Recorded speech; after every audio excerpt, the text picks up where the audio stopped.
stage Asheville Area Arts Council Executive Director, Katie Cornell. So Buncombe County's 74 creative industries were responsible for over 14,000 jobs and $1.6 billion in industry sales in 2019.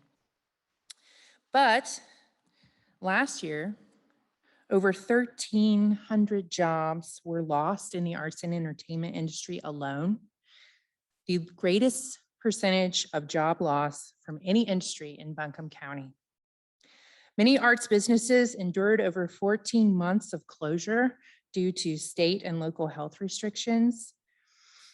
And now arts businesses are on the front lines again, enforcing mask mandates, vaccine checks, and COVID testing. Please take a moment to share in 1 to 2 words what your biggest needs and concerns are right now. Oh, that's out of order. There you go.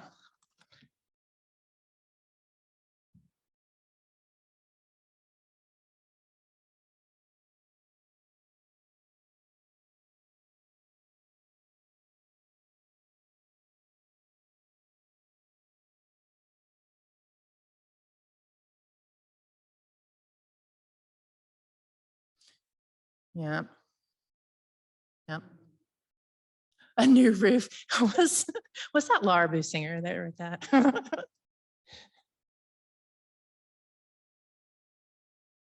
COVID, continued recovery, racial equity. Audience comfort level. Capital, wage growth. Yeah, we're going to be talking about creative wages next.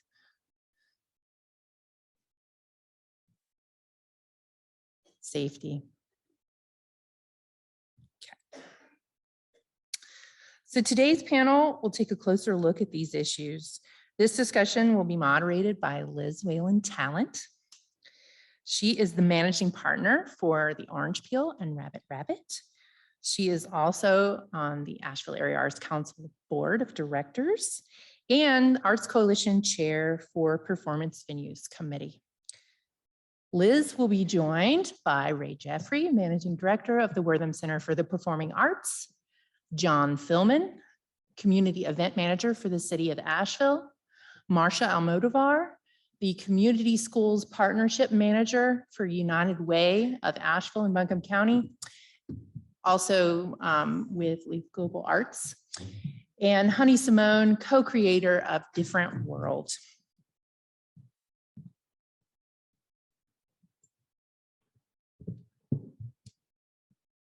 Hey, everybody.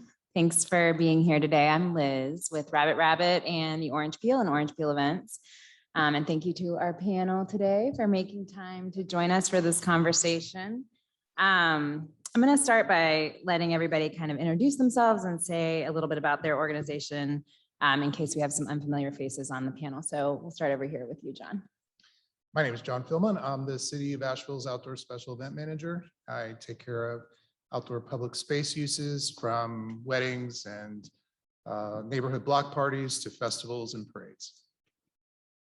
My name is Ray Geoffrey. I'm the Managing Director for this beautiful facility that you're in today. We're very proud to host this event. We are a 3-venue facility. This is about a 500-seat theater. We have an 80-seat theater black box next to us and a studio as well. We do about 55 presented events per year and a full matinee series. Marsha? Hi, I'm Marsha Almodovar. I'm the Community Partnership Manager at United Way, and I also work with Leaf Global Arts in community events. I'm Honey Simone. I'm the founder and co-creator of Different Wrld, Culture House and Creative Hub, about to be open in West Asheville. We are focusing on breaking down the barriers to entry to the creative industries through physical space, resources and tools, and community. Thank you. All right, guys. So now we're going to just talk a little bit about our different kind of wheelhouses and how we've been affected by the pandemic within our industries or our organizations. So just to kind of reverse order, I'll start with you, Honey. How has the pandemic impacted you and the creatives that are kind of in your circle with your new endeavor, and what have been the biggest challenges for you guys? Well, it's so funny too, because I think about it sometimes, so like how wild it is that we just decided, let's just start a business during a global pandemic, but it felt like it was right according to what was happening in our community.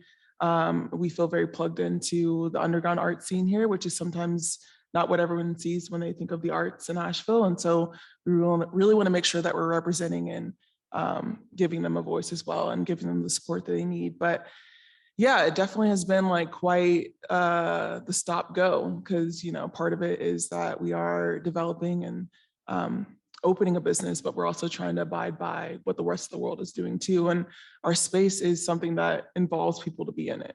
And so, and I think we all miss that so much. So it's been really quite the emotional roller coaster trying to figure out, what's best, how should we do this? And in the meantime of us waiting to be open, we're throwing events and things like that and having to navigate like what feels right for our community, because our motto is we keep us safe. And so whatever that is, we're going to do that. But it's definitely been and still is, because we're still navigating it. I hope that she leaves soon. I really miss being around people and close to people, but it's nice to have those moments that we can, and I hope we can soon.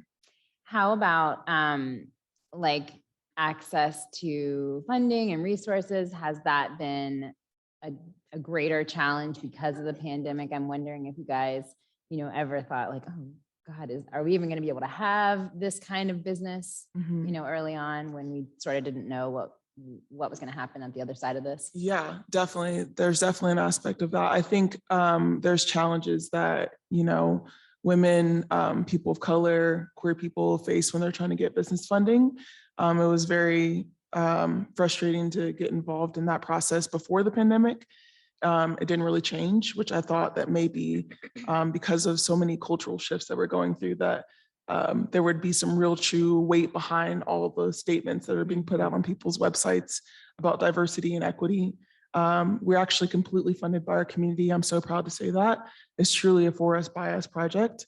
And so it actually adds a lot more power to what I feel like we're doing. Just, it speaks volumes to a need that's not being met, and also to the power that energy has over money. And so I think that it's definitely been a roller coaster trying to figure out how to,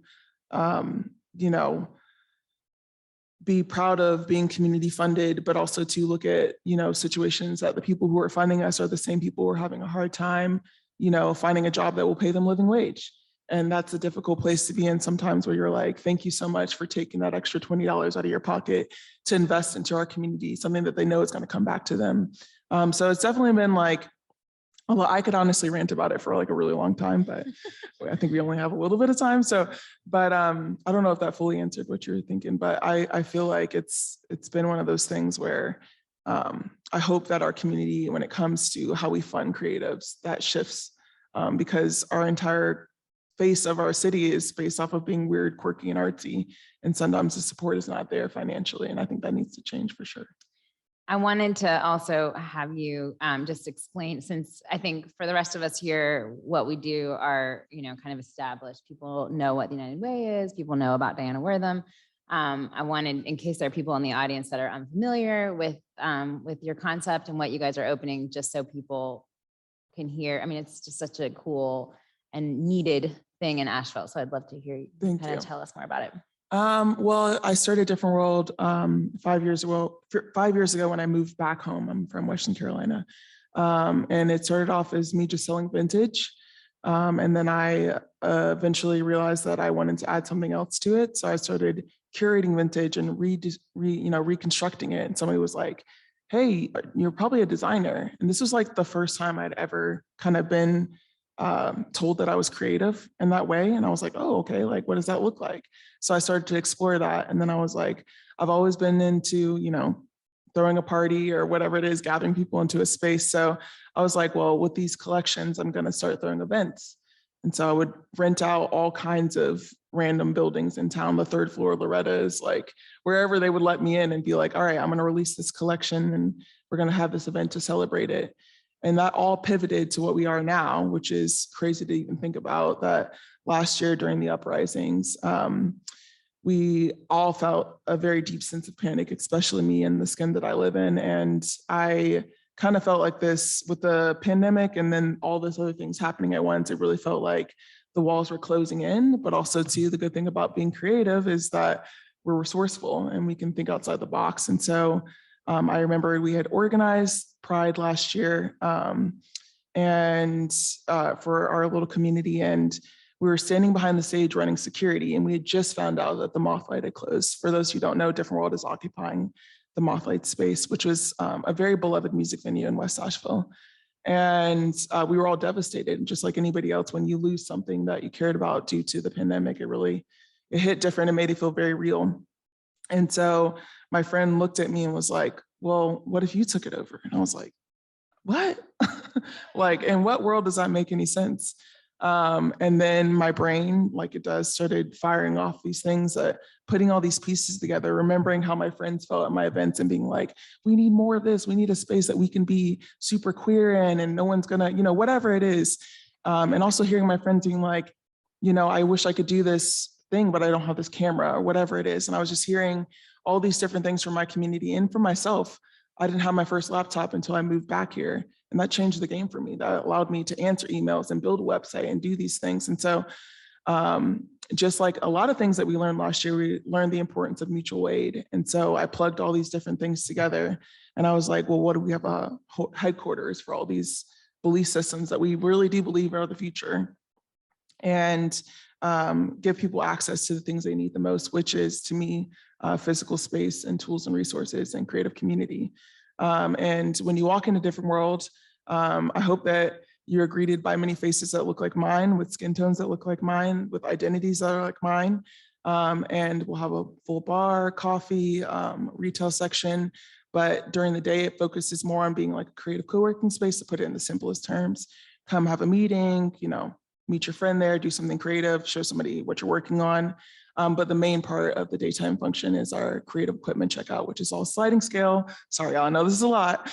It's all sliding scale because we believe there's never a lack of creativity. It's always a lack of resources. So if we can share resources and access to cameras, videos, laptops, podcasting equipment, I would love to see what comes out of our community from there. And then, yeah, in the evenings, we do events like a lot of these other people on the panel. But yeah, that's a sum up of Different World. I really do think a lot of it is we always are challenged between explaining people what it is and having you experience it. So I hope you come in and experience it. I will, definitely. Yeah. Thank you. So Marsha, the same original question to you, which is, how did the pandemic affect you and your organization and the creatives around you, and what were the biggest challenges? I was just so blown away by that explanation you did. It was so good. So how was the pandemic affected? Well, so right when we were opening up Leaf Global, we had our grand opening party February 14th, and then the pandemic happened a month later. So that was a little wild. It was, all these plans, and it's something that was really hard to think of how long it would be. At first it was 2 weeks, and then it was, 6 months. And we realized, wow, this is huge. And life sort of shifting. And there was a point there, I was talking about this earlier today, where, at first everybody was sort of stunned. And then there were all these, remember the people on the balcony in Italy, singing, right. And people playing music. And for me, I'm a painter as well. I had no creativity to give. It literally stopped me in my tracks. I couldn't, function in that way. I wasn't inspired. And so I think everybody sort of felt differently. And, it's still something that I see today in the work that I do now with teachers and education and even youth, where, at the beginning of the pandemic, there was this great pause, and everybody sort of sat and reflected on their lives, and it was so community driven and people taking care of their neighbors. And then we jumped into produce again, and get back on the horse, and there's no pause, and we're still in a global pandemic. And I feel like there was this shift to sweep everything under the table and keep on producing. And that level, what I'm starting to feel now with some of the people I work with, is that there's a lull of exhaustion, because all those still pandemic things are still very much real. And, I just the CDC just released that children could get the vaccine, and maybe that'll alleviate some pressure, but, especially creatives in our community, where Asheville, yes, is supposed to be founded on all these creative people, but we have priced those people out of our community. It's affordable housing is a huge issue. And not only, that's a total other segue, but, so there's some big system things. We can get people to, achieve these like measures, but I think those measures need to be shifted over to the reality of what we have now. And it feels like an exhaustion because as we tend to do a lot in this country is sweep everything under the rug and keep on stomping over it. And we're forgetting that we're still here. We're still in a pandemic. So many industries have been crippled by this. The events industry, we're still having events and it feels awkward and weird and wear your mask, or do we trust our fellow humanity? And I think that's just like, I don't know when the trauma of that is going to sort of play itself out. But I think, for teaching artists, for teachers, for, just our community in general, I think the conversation should be more about where are we at now? Let's not sweep this under the rug. So many inequities were highlighted, and so, just from bus drivers and substitute teacher shortages and, at food access and the way people survived throughout that pandemic, where your living is if you're an artist or a performer, and how this pandemic sort of leveled you, people at, in different parts of, economy and industry, survived fine. And they were able to bake banana bread every day, while other people were, lining up at soup kitchens. And I think that thin veil of civility that we have was really taken away. And especially for creative people in our community, that this is their survival. And that, there were so many people during the pandemic, I feel like that bought homes and priced other people out. And it just made that gap so wide. And, I still think that it's our job to keep on speaking about those things and really, just as more, people are getting vaccine and going out into public, all those things are still there. And I feel like we're just doing such a quick rush into kind of covering up most of those big things that we all felt so dearly about a year ago. And now we're just, in putting our lives at risk, as artists, as teachers, as educators, as, performers to survive and to make a living. Okay, thank you. Ray, same question to you. I think probably our experience at the Orange Peel was similar to what you guys were dealing with here at Diana Wortham. So I'd love to hear about, from a venue's perspective, how has this last 14 months been, 14 months plus of closure and now reopening with, all the COVID contingencies that we are now operating under. How did it impact your organization? What were the biggest challenges? Yeah, absolutely. So I feel like we've talked a lot about how it has affected venues in the event industry. Obviously, we were some of the first places to close and the last to open because we are a place of mass gathering. So there's, of course, a huge loss of income. We didn't have ticket sales. We didn't have box office fees. We didn't have rental fees. All of those things that make up our livelihood. And this organization runs on 75% earned income. So it was a huge hit for us and many of our other partners and colleagues across the world. So there's, of course, the economic impact downtown. Nobody could, even if they could go out to dinner, we didn't have that income from people coming into town to spend more money here at dinner, at parking garages, at stores, and all of these other places that are affected by the programming that we do downtown.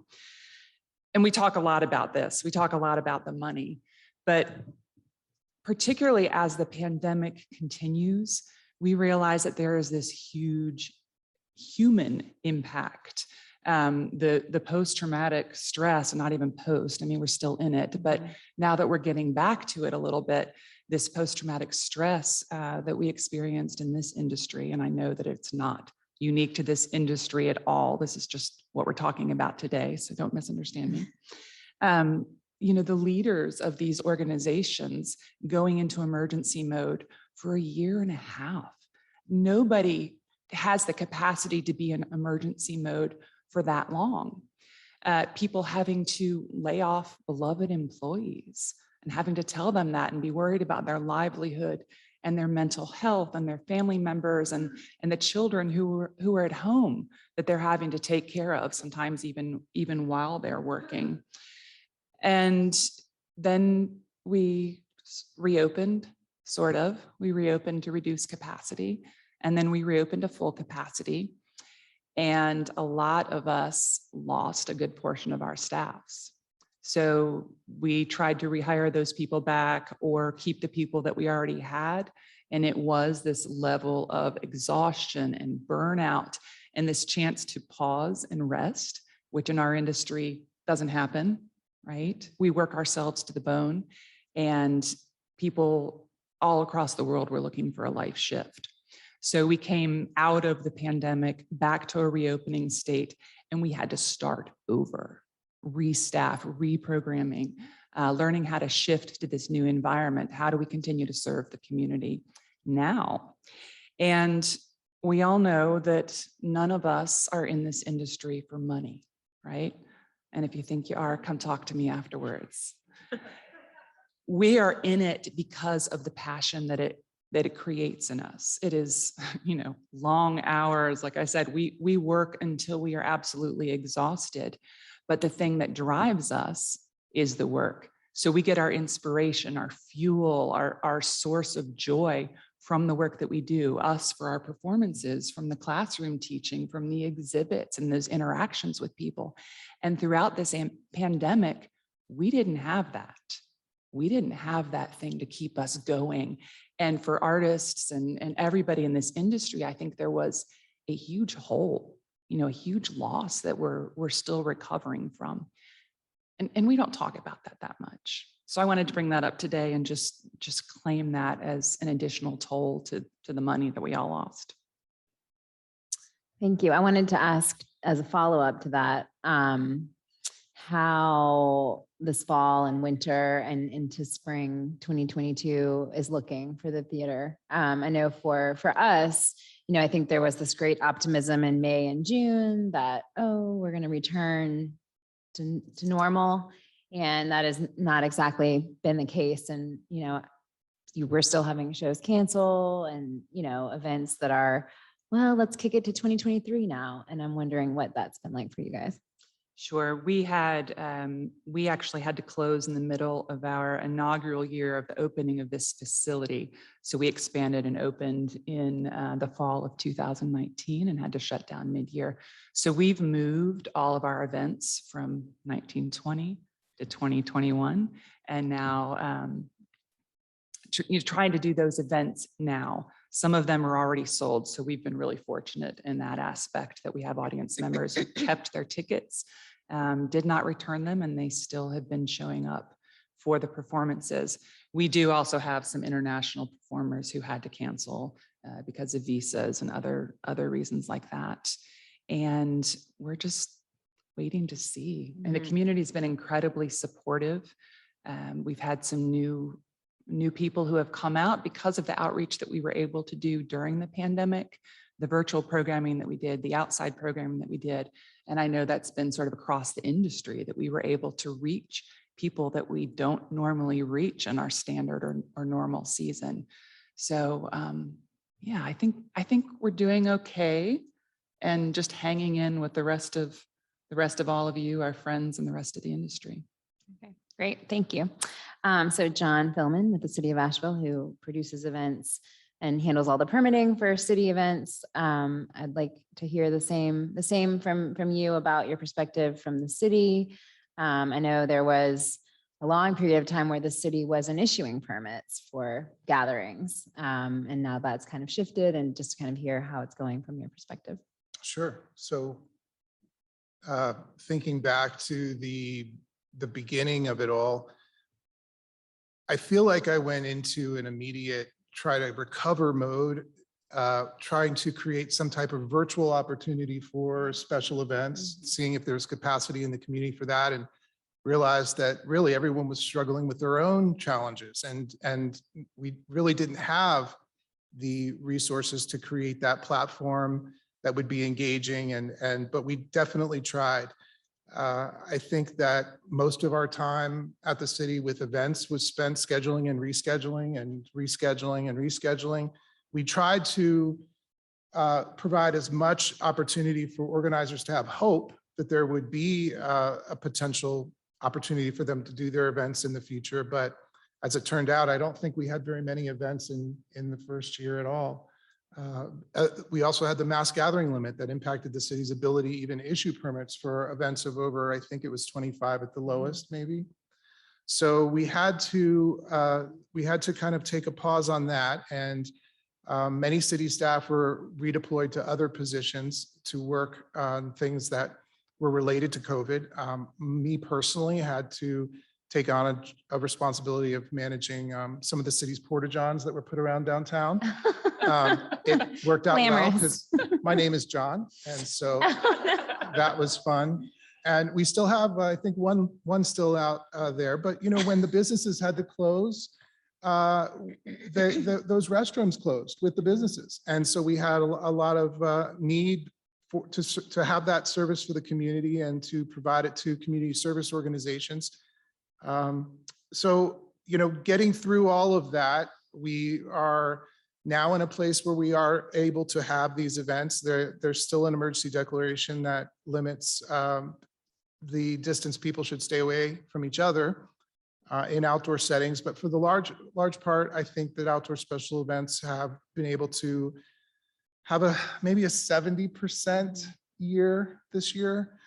We definitely, you know, we weren't able to host Blue Ridge Pride. The organizers of that event, just, you know, over health and safety concerns, just did not feel good about that. But we have had some very successful events this year. The Asheville Symphony did a wonderful concert in the park, and Big Crafty was held right before the resurgence, somewhat, where things kind of were undecided. So as a city, I feel very proud that we were all able to provide the services that the community needed at the time and take on these new responsibilities during that period. But moving forward, there are definitely continued challenges for organizations. Most organizations that produce special events are nonprofits in Asheville, and they've been hit very hard in their financially and their staffing and volunteer capacity.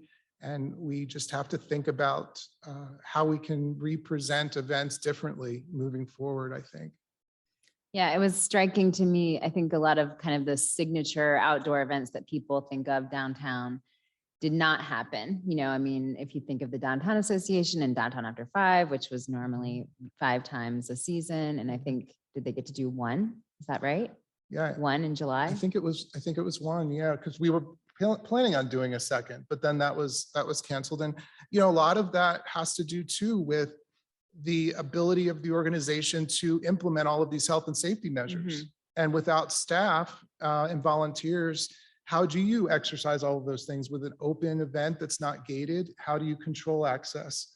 And it becomes one of those situations where you question if your decision to do the event is in the best interest of the community at large, and you want to set a good example. And our nonprofit organizations are always looking to set that example for the community overall. And I think that's a lot of the reason why some organizations weren't decided not to do their events. Yeah, and I think that's probably a difficult decision that for-profit and nonprofit events really struggled with, is deciding what are the optics of this.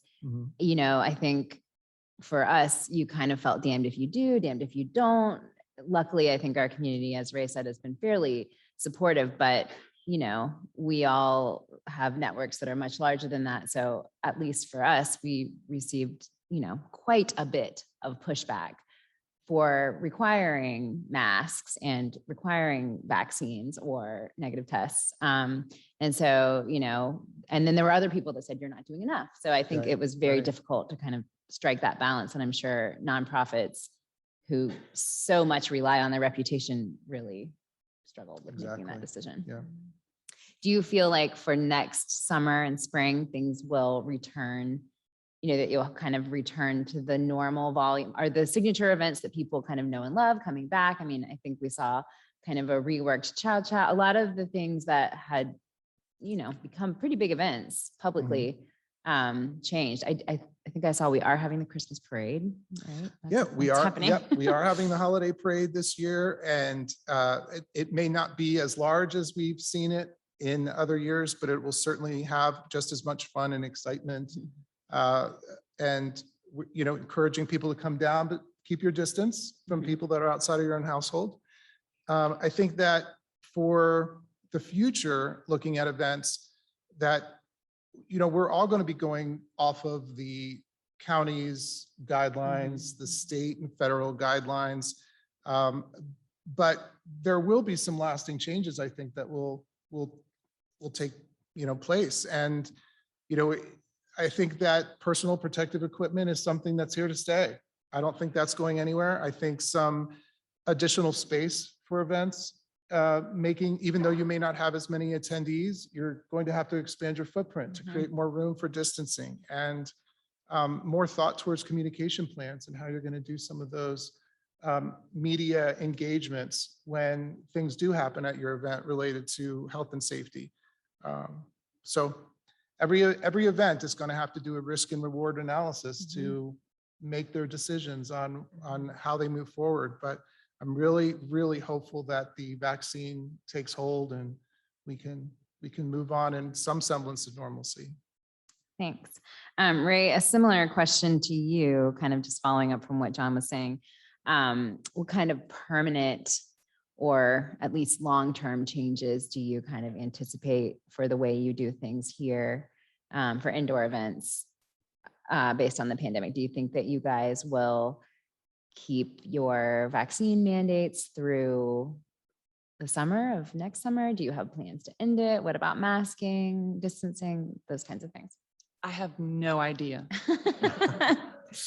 One thing that we've learned is that, I love control. And one thing I learned through this pandemic is you don't have any control. So every day is a new day. We will keep our mandates and our masking as long as it is recommended that we do so. And I don't know when that will end. Did you guys implement indoor masking before the county mandate? Were you already requiring it? Yes, we never took masks off indoor, thank Okay. goodness, because then we didn't have to retrain people. Right. And I think as a seated venue, hopefully people, it seems like there is a little more control in that kind of environment to keep people masked. Outdoors, I don't know. At some point you have to give up, I think. Yeah. Okay, our next question is for Honey. We talked about this a little bit, but I wanted to talk more about as kind of a new entrepreneur, somebody that is, just getting started. You haven't had your opening yet. I know the community is anticipating it, and she said they have a date, but they're not gonna tell us just yet, but sometime soon. I'm kind of wondering how has anticipating your opening in the fall or winter of 2021 changed for you based on kind of where we are in the pandemic? Do you have COVID procedures that you're forced to think about, insurance, that kind of thing? Yeah, I mean, our process in opening is more dependent upon our funding. So it's like, we had to get through, like I said, we're still always, raising funds and taking one step forward and making it all happen.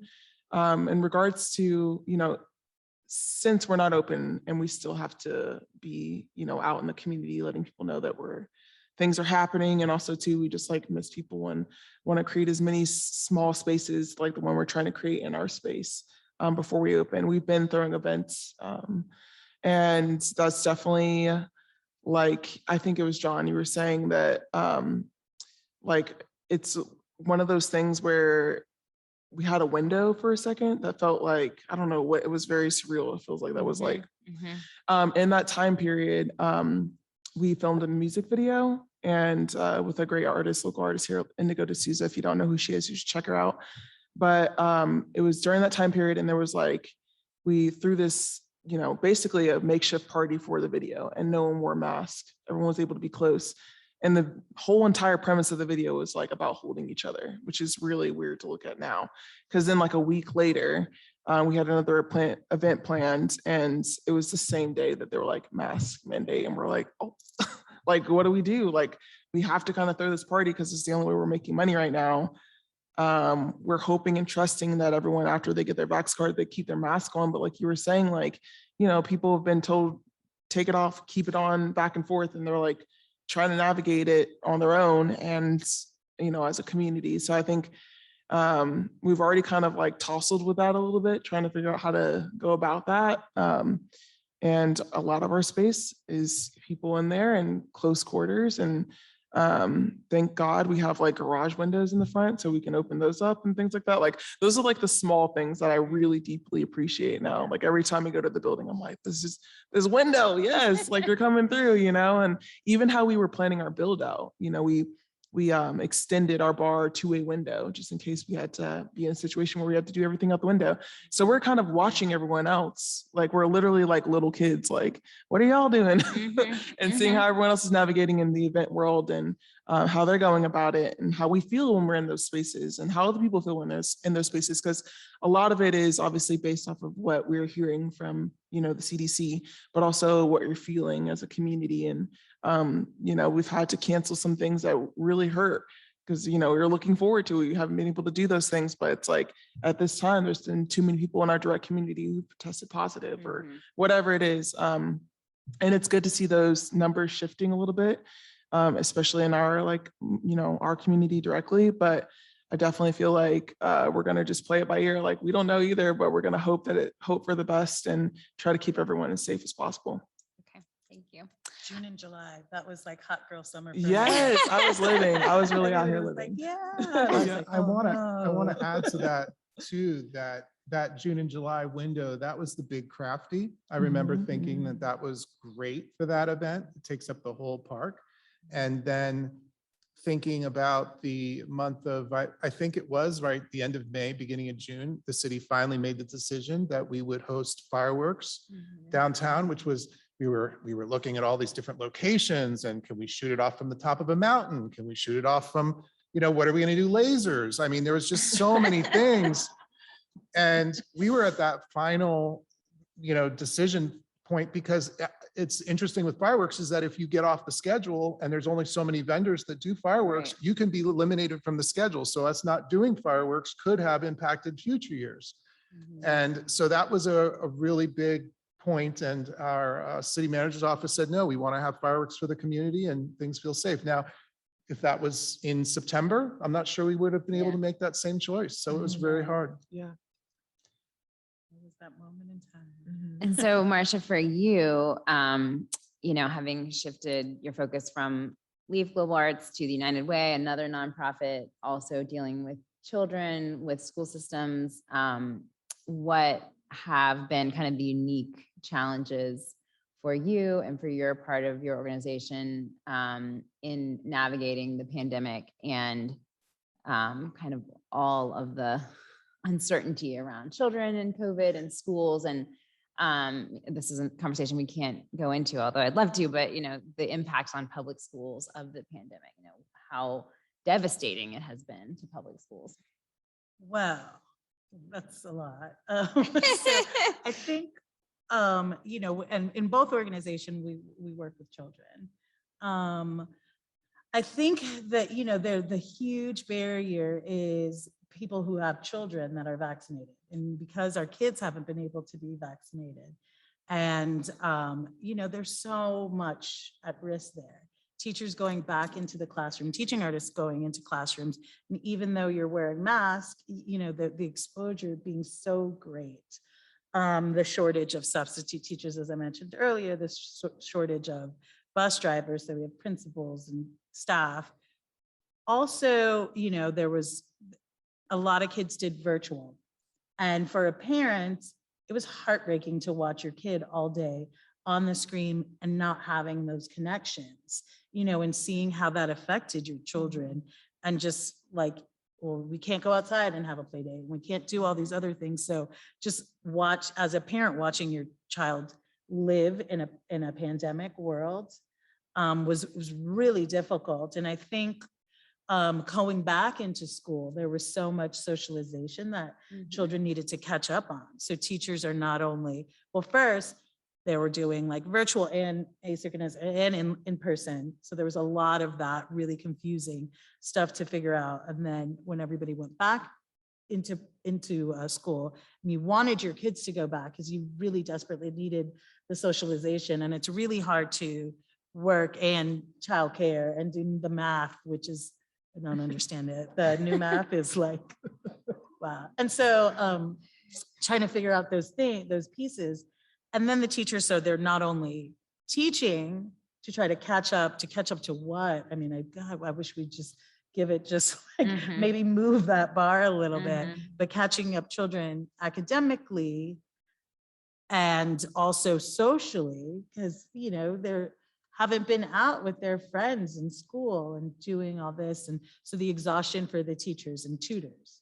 And then so it's like, even if we did have enough tutors and substitutes, do these kids have the capacity to absorb all that's happening and going into school with masks and having lunch outside and, kids like cold doing, science. And so it's this really weird world that we're trying to go back to normal that doesn't fit anymore in our society.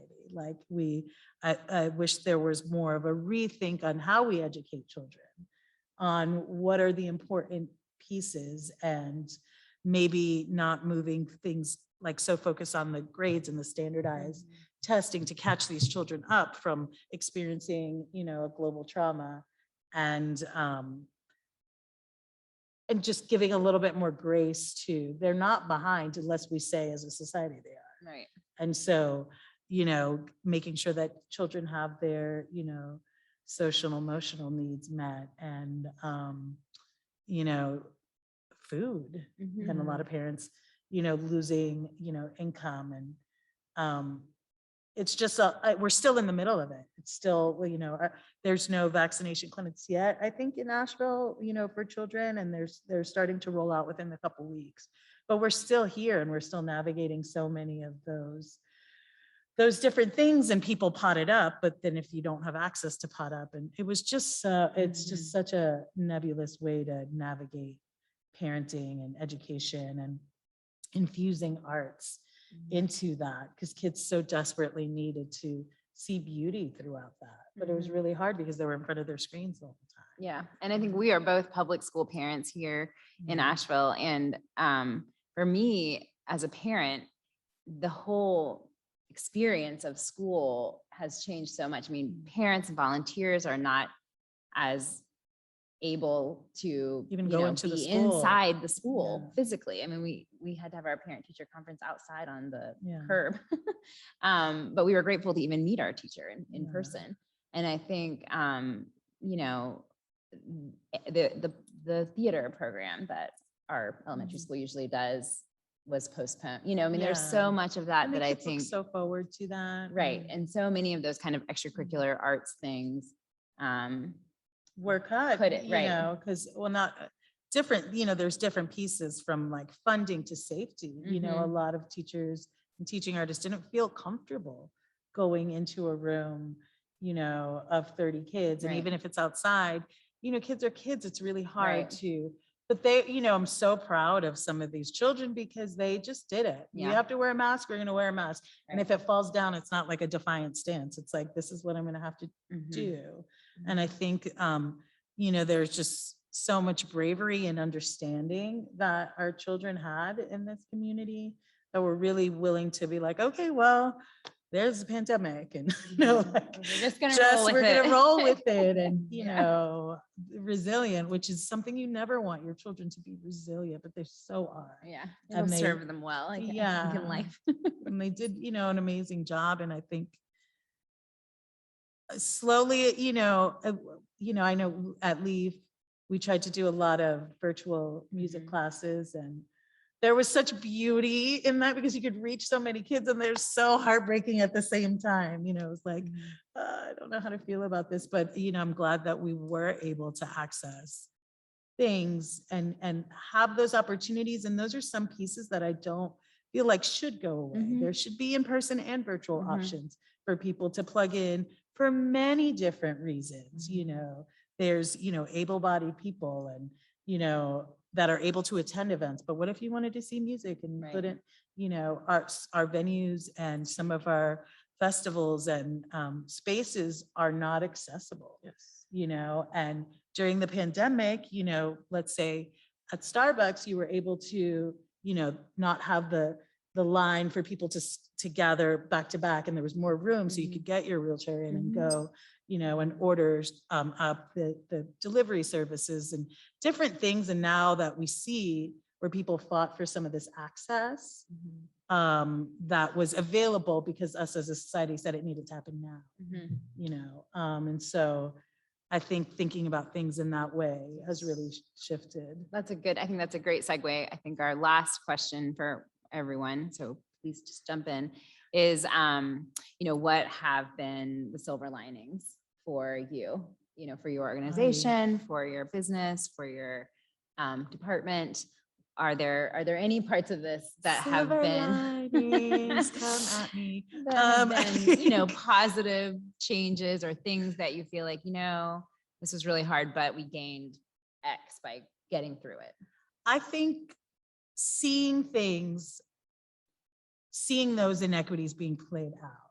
I don't think what happened with George Floyd would have had that momentum, because that's been happening for years, over and over. And so many people have been shouting about, this is happening, this is happening. There was like a big blind eye to that. But everybody's sitting at home watching that, because we were in that space where we were at home. That was the banana bread baking Italian singers time. We were like sitting at home, scared to go outside because we didn't have all the information.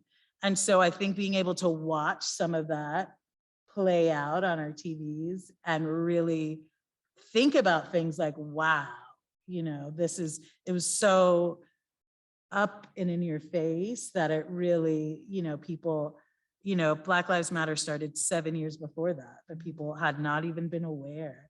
And so I think that showing some of those things and also, I don't know if that's a silver lining, but I think also people connecting to their family and their community that they're closest to and their friends, and making like those calculated risks. Like, I really just want to see you and hug you, and I'm gonna risk all this to make that connection. And I think it brought people closer in a different way.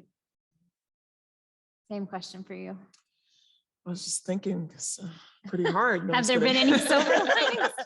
I feel like in regards to Different Wrld and personally, I feel like I, even kind of riffing off of what you were saying too, this is something that I've been fighting for my entire life, just to exist and to feel safe, and not have to worry about things that happen to me just because of my skin tone. So last year, even though this was like something that I was seeing a lot of people come to this point of recognition, of understanding that the America we know is not the America that is true. And so I feel like in that regard, I met so many incredible young Black people in our community who I had no idea even lived here, because we all hide. And I think we found each other, and then that trickled out to our other identities, being queer, being Indigenous.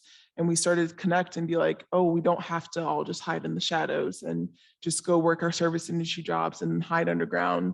We realized that we had a voice and a place in the city, and that it didn't really matter, we're gonna be here. And I think that really was so empowering to be able to find more of my own voice. I've always had a voice, but she came out a lot different in the past couple of years. And I'm really proud of the person that I've become, but I'm also proud of the community that I'm able to share space with, and just see all the things that, like, when we hug each other, it just feels different. When you look somebody in the eye, it's like, I'm really looking in your eye, and being able to celebrate each other and celebrate birthdays and everyone, just the laughter and the things that we show now have really just shifted my world. And I don't know, I really am just so thankful that we live in a place that, generally speaking, people tend to get what's going on. Although we have a lot of work to do, it felt really nice to be able to know that I literally came home one day and there was like, when we're all like stuck at home, and there was like toilet paper and a grocery bag of groceries outside of my door from just like whoever. And then I do want to say this, and please no one come for me after this, because I bought a bunch of toilet paper before I knew that it was gonna be a thing, you know? And so I had like a bunch of toilet paper, and I just like took it, and once a week would just go and like give it to my neighbors, because that one person that did that to me. And like, to me, I felt like there was a different sense of camaraderie that I had only experienced very small amounts. And I am just so blessed to be able to move into this new world, because I don't think we'll ever go back to normal. We have to reinvent everything. We have the opportunity to, we should take it. It's going to be really amazing and really powerful. I agree. I think the kind of community building locally has been a big silver lining for me personally and for our organization. I think, you know, we have a lot more conversation amongst kind of art industry leaders and art industry participants than we had.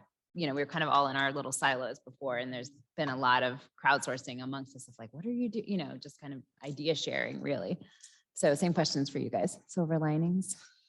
Yeah, I agree with what you said. I was thinking of relationships. So the relationships that we have built locally with other arts leaders.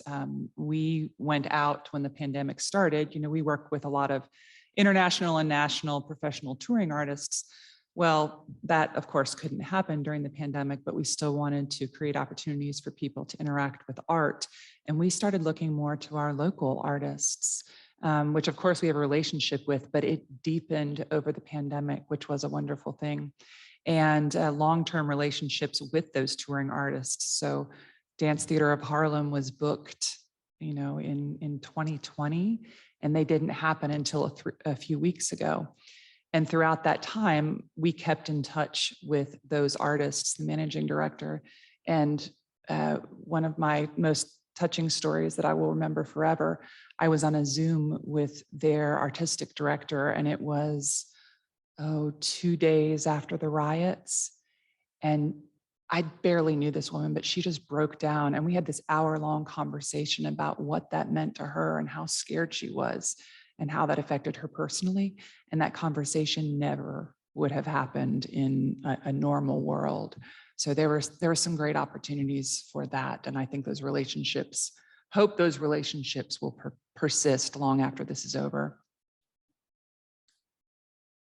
Well, I think for outdoor special events in the city of Asheville overall, the silver lining is that we've discovered some efficiencies and do it yourself types of things. So more organizers of events now know how to use spider boxes in Pack Square Park.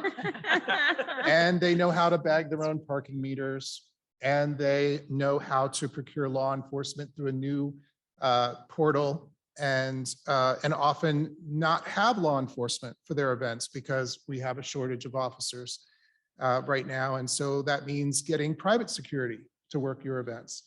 But I think that also special events, they're this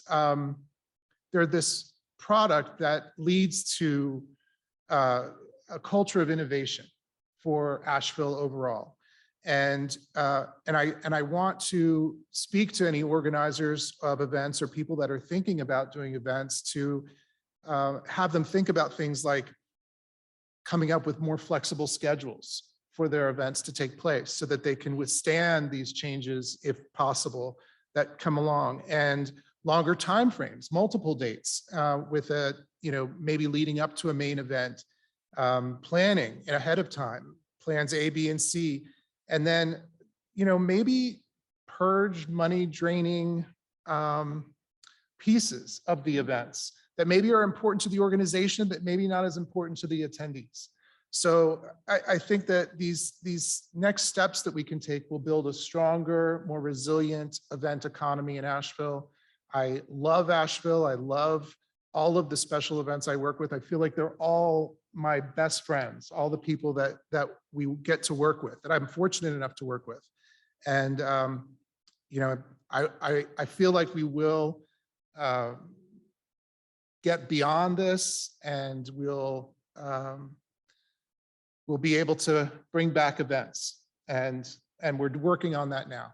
So. All right, I think it's probably time for our Q&A. Katie, is that accurate? I think we probably are to that point. So thanks everyone for all the great. So first I want to apologize. I was on the wrong slide. And so you weren't able to submit questions until just a few moments ago.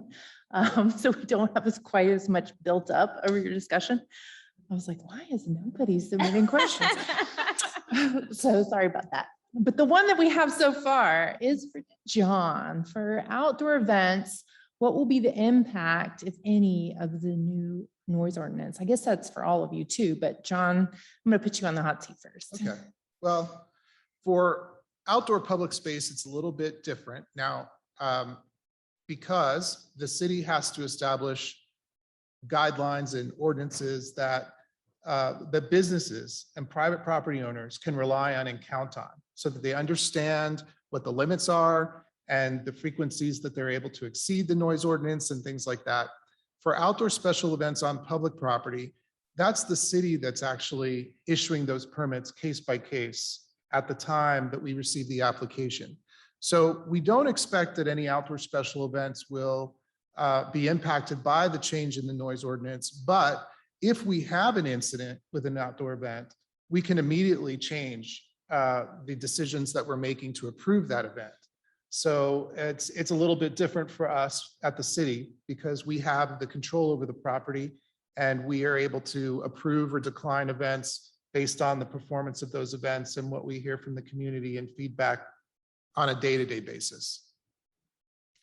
And remind me, which department is it that is administering the noise ordinance? Development services. Development. So how are you partnering as an outdoor event manager with that department for?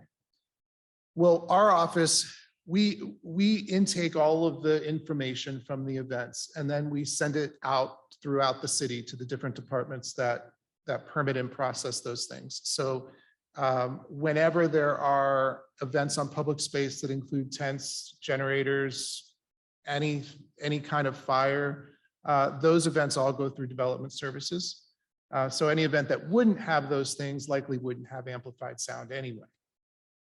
Well, to the most majority of the degree, because We'll find out. Yeah. I'm sure you'll be tested in many ways over coming months. So Liz, as a outdoor venue, how is this gonna, how are you feeling with Rabbit Rabbit? How is this gonna impact you? I think perhaps another silver lining. I don't know if Jessica Thomason is out there anymore. She was here this morning, but maybe another silver lining of the pandemic is that because venues were closed, and locally we were kind of also faced with what could be this existential crisis of a new noise ordinance. There was a lot of collaboration and kind of community building between local venues, local musicians and artists, and Jessica's nonprofit, AMP, Asheville Music Professionals, kind of acted as the uniter for all of our organizations. And I feel like what we landed on for an ordinance was not exactly what AMP wanted. And it wasn't necessarily what, the small group of residential stakeholders who, kind of had some different asks wanted either. It was something in the middle. But for Rabbit Rabbit, as long as we kind of know what we're working with and we have parameters that we can base our booking on, because large outdoor events, you're booking a year in advance mostly.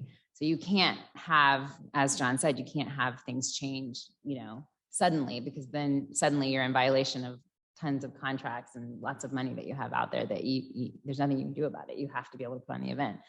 So for us, having the certainty of an ordinance that is passed and knowing the expectations of what we need to do, and working with Ben Woody and the rest of his staff and development services to make sure that we are compliant and always go above and beyond, has been doable for us. It's taken extra resources, extra staff, certainly extra time, but, we're committed to, staying on the right side of the permitting process, and the certainty is kind of the most important thing, knowing what it is we need to do well in advance so that we can do it. We have time to do it correctly.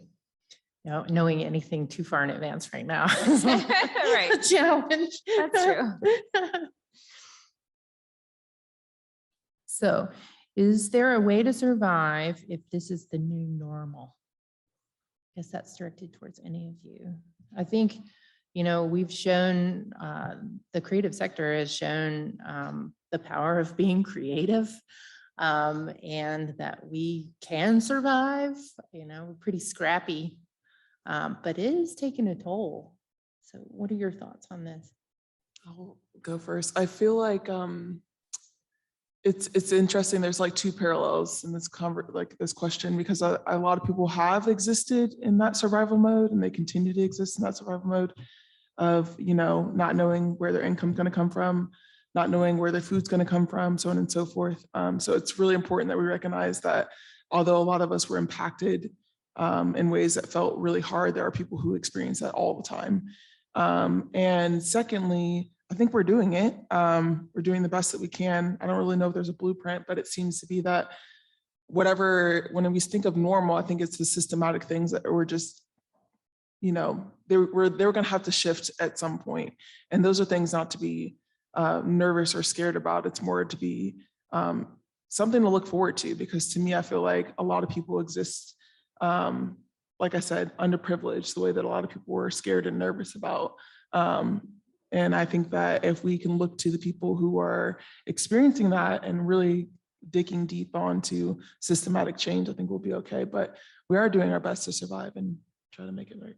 And I think, yes, the answer is yes, survival, but the normal that was considered normal wasn't working for all of us in our society. So that's, as you said before, taking this opportunity now, especially honoring all the people that we lost during this and families that passed away alone, and all that harshness, the way that we can honor them as a society is to really change what that normal means, really change how we view things and make it an equitable experience for us all, because that previous pre-pandemic normal was not functioning and it wasn't sustainable.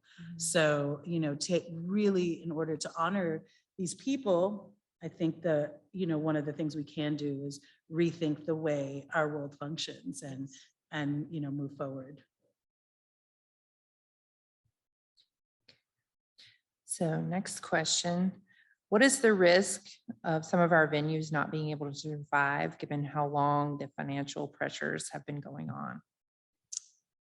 I mean, I'll speak for the Orange Peel and Rabbit to say that, a lot of venues, another thing that we worked really hard on during the pandemic was getting some federal funding for venues.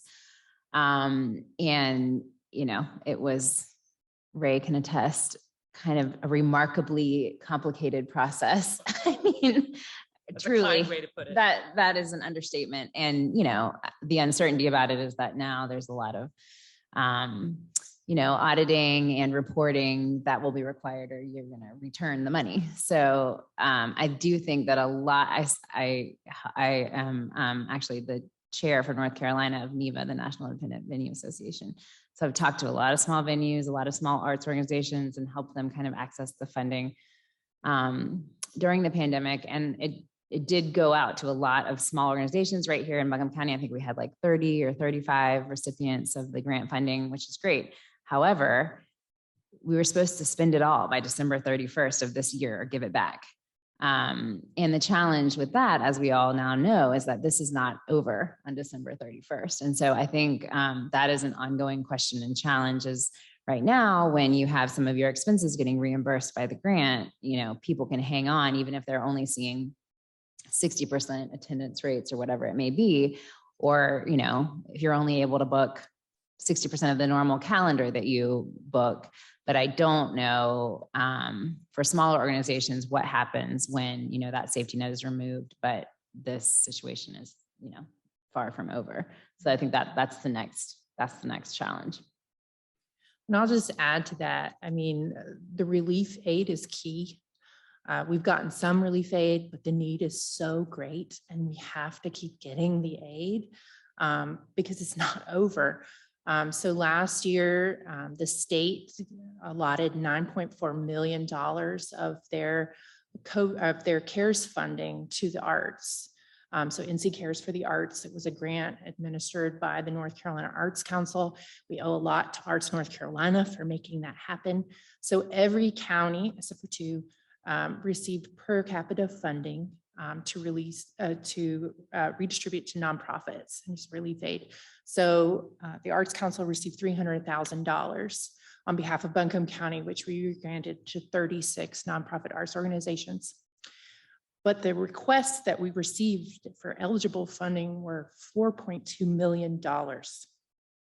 And so it just shows you how greater the need is than the relief aid that's actually coming to us. Another example is, everybody thinks the arts is rolling in money because of the Shuttered Venue Operators Grant, which was wonderful. It, was some aid to a lot of our key organizations, but only 28 organizations in Buncombe County received that funding. We had over 400 arts organizations that qualified for PPP loans, meaning they were severely impacted. So the need continues to be way greater than we're able to kind of fill the gap. And as we head into the winter months, I'm definitely concerned that we're probably going to lose some arts organizations. Anybody want to say anything else to that? Okay. This question is for Honey. Honey, what besides money would support you with your opening and business? I mean, that's a big part of it. I think that's like something I always have to recognize, even though if you ask anybody who talks to me about it normally, I'm like, I hate that we even have to exist in the same space as money. Sometimes I'm like, I just want to be an artist.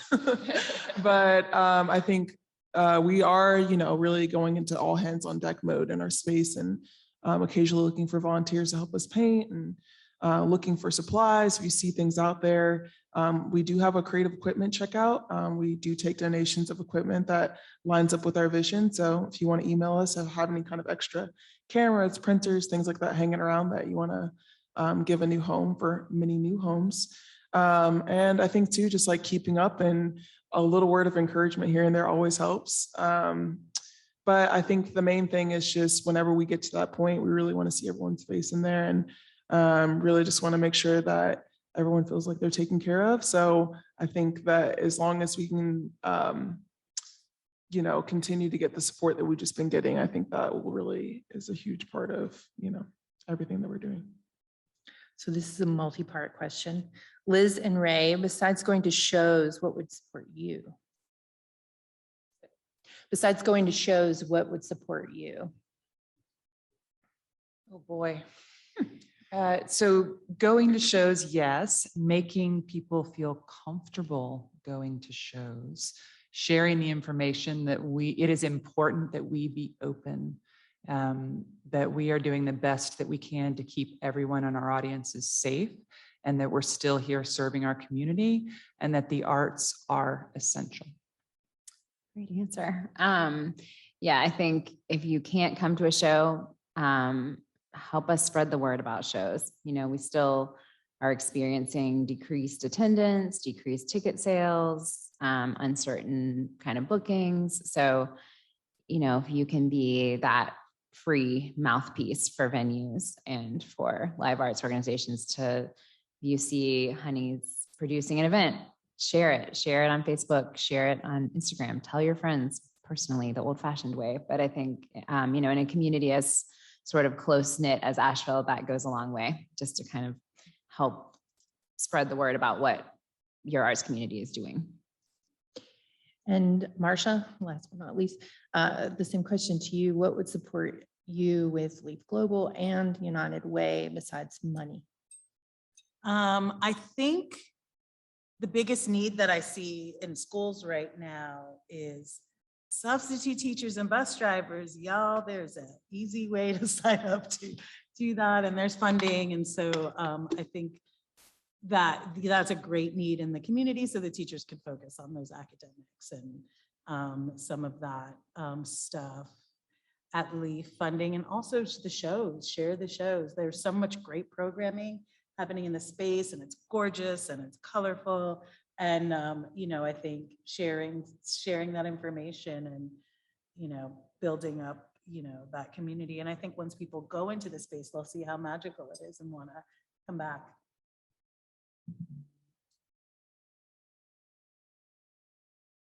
So, sorry, every time somebody upvotes a question, they all change order. Sorry.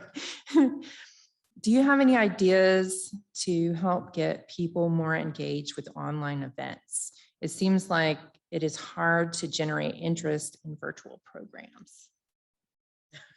I think, Ray, you guys might have done that the most successfully. We did not have great success with that.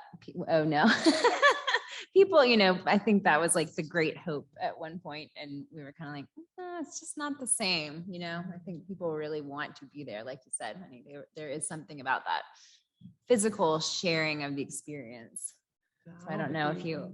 We didn't even try to do anything too virtual. It was just like, The Zoom I also was like, I feel like we all were feeling it. Like someone sent you an invite. It's like 5 p.m. on Friday. You're like, am I gonna log on? Like, I don't know if I'm gonna do it. So I think we all got really exhausted from it very quickly. So there's a lot that happens when you're looking at a screen and the boxes and like a lot of information and having to look at yourself back. I've never looked at myself more back on a Zoom. Right. It's just like, and you're not focused. It's the Zoom fatigue is real. It is so hard. I think there's also interesting ways, and part of it is collaborating with artists who are already in that field, but of ways to interact with people that's not just virtual, but some kind of interaction. We had an idea that we're developing of like sending people a festival in like a crate. It's an experience you experience at home, and I think there's like all kinds of interesting ways. So I think that maybe even tapping into installation artists or people who are already kind of thinking about those, like, I don't have to physically be here, but it's an interaction type of thing, is something that I would look into if you're interested. I want to add too, the Magnetic Theater did something really cool during the earlier days of the pandemic when they did a performance outside in pieces along the Greenway. So they had, you could buy a ticket, and but you didn't have to. It's just that if you didn't buy a ticket, you wouldn't know where you were coming in, I suppose, in the actual performance. But they had different spaces along the way where you could watch the full presentation. But also relating to virtual events, trying to figure out, is there a way to make this thing work? I found that the fun little pieces, like doing a scavenger hunt as part of that Zoom and getting everyone to leave their computers and go look for something and come back, and trying to engage the participants in that way were some of the more interesting things that I attended, that I remembered. Yeah, you got really into this. You did all kinds of research into I different. really tried to make it work, but there was, and I remember speaking with one of our business owners downtown about doing a presentation on a sale they were having or selling things like that. And they said, we're struggling so much for us to come up with a new innovative idea at this very point in time is going to be a struggle. Yeah. So Definitely that balance. Okay, last question. What is it like booking talent these days? I guess this is more towards Liz and Ray. What is the current impact of the pandemic on the availability or costs of touring acts? For us, I'm so grateful that we have an outdoor venue because, there is just still so much uncertainty, I find, for indoor bookings. Prices have gone up significantly, and it makes sense. These are artists who haven't been touring for 18 months. They have expenses to recap. They have, people on their staff, huge touring entourages that they need to support and get back on the road. And so certainly prices have gone up for us. And, you know, we're still canceling shows, rescheduling shows. That hasn't ended. So, you know, the workload is enormous. That, you know, you market every show 3 times because you move it again, you move it again. So, you know, I do think having outdoor opportunities for events is going to be, you know, something that people feel more comfortable with versus indoor for a long time. But I think, you know, I think probably for you guys to be able to do like season pass holders, way for people to support you, whether or not they actually intend to attend every event, at least they can, you know, show their support by purchasing a ticket. Yeah, we have been very lucky with our patrons here who, as I said earlier, they've held on to their tickets and they do buy in advance. So a lot of them carried over their tickets. One of the big impacts that I know we've talked about is those cancellations. So the artists at this point, for good reason, can cancel their shows that they have booked with our venues, really to no impact because it is a global disaster, but the venue has already incurred those costs. We've already marketed it. We've already put it on sale through our box office. And then we have to take the time to go back and refund all of those tickets at an additional expense to us beyond the staff time. So that's been a big deal. Trying to navigate this world of COVID clauses in contracts. So some artists require every person who comes into the venue to be vaccinated. They require masks. Some artists want you to be socially distanced, or you can't come backstage when they're back there. Again, all for good reason. They're trying to keep themselves safe. Or they've requested 14 hotel rooms, you know, 2 years ago. It's part of your contract. And now they want 28 because every person needs their own room to be safe. COVID testing on site, you know, providing that resource for the artists to be able to test every 3 days, either through your venue or through a lab on site. Just a bunch of things that I don't know, I never thought I'd have to deal with this in my career, and you don't have a plan for. So everybody's just making it up as they go along, and everybody's doing it differently. And so much of I mean, you know, I think that's why all of our work days have expanded to be like 16-hour days right now, is because, you know, suddenly there's 4 or 5 hours of that kind of work every single day, plus your other work that you were already doing, you know. So I think, speaking of the fatigue and kind of the burnout, there is just a huge amount of that within kind of these public facing industries. Yeah. All right, everybody join me in giving a big round of applause to our panel. Thank you. That was a wonderful discussion.